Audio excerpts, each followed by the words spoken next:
Morning, we are going to create a Google Forms quiz and add it to Google Classroom. So we're going to click on Classwork. I'm going to create an assignment. Now I'm going to need a Google Form. So I'm going to Control T and go to forms.google.com. At forms.google.com, I can start a new form. And I always want to click on the settings cog. So I'm going to come up to the settings cog and I want to read all of the settings. I definitely want to collect email addresses. I usually turn off response receipts.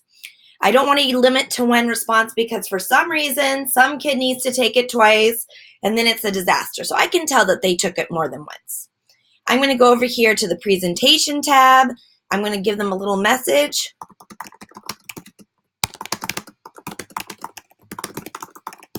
And I'm going to click on quizzes, turn on quizzes, and read through the options.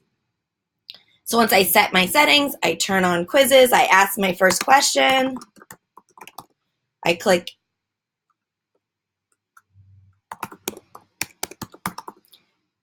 answer key, I set the right answer, I decide how many points it's worth, I can add answer feedback, save. Okay, so my Google form is created. I always like to go to the responses tab and click on create spreadsheet. So helpful. So I'm going to create a new spreadsheet. I should name my Google form. I'm going to click up here. Now back in Classroom, I always number all of my assignments.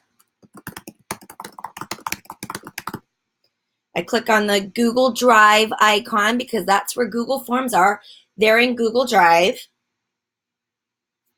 Now I just made it so it's sitting right here at the top under recent.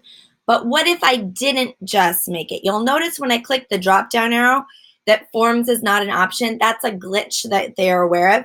So I type in type form and it just shows me all of my Google Forms. So that's a quick way to find your Google Forms. So I'm just going to add the Google form to the assignment and then I can assign.